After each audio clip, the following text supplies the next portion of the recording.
Nung isilang ka sa mundong ito, laking tuwa ng magulang mo, at ang kamay nila ang iyong ilaw.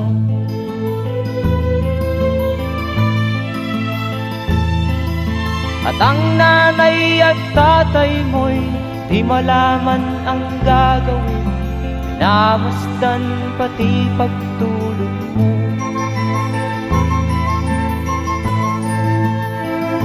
At sa gabi nagpupuyat ang iyong nanay sa pagtimpla ng gatas mo.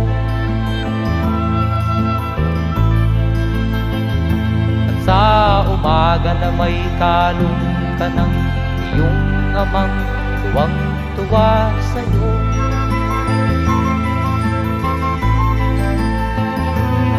Ngayon nga ay malaki ka na, nais